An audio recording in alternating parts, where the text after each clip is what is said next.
Memang benar kata awak tu bah. Ini jenis barang hutan ni kalau dia tak buat ragam tak apa bah.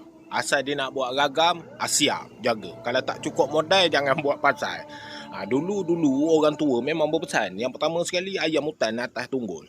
Yang kedua rusa tengah berkubang. Jangan tembak kalau tak cukup modal. Main hutan ni memang senang cerita kena faham. Sikit-sikit sebanyak tu memang kena faham. Tembak-tembak rusa dah baring kan. Kejap lagi kan bulu dia naik. Brr. Brr. Berbunyi, memang berbunyi. Memang berbunyi brr. Brr. Tu baru brr.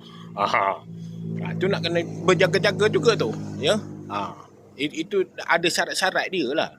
Kemudian kalau kita tembak rusa, dulu arwah tok saudara kawan pernah tembak rusa, tembak dah tumbang. Dia bangun jadi gembala dia. Orang tua-tua dulu sebut gembala lah. Tapi orang tua dulu dia cukup syarat. Senang cerita. Bangun langkah jadi apa pun. Sombat peluru. Bam. Kata dia lagi. Jadi rusa semula. Itulah kadang-kadang benda-benda hutan ni dia memang macam pelik sikit. Arwah bapak kawan pernah tembak pelanduk putih. Dia jenis-jenis barang gitu. Kalau dia tak buat ragam tak apa. Kalau dia nak buat ragam tu 7 dah pelanduk. 7 dah. Tak jadi apa.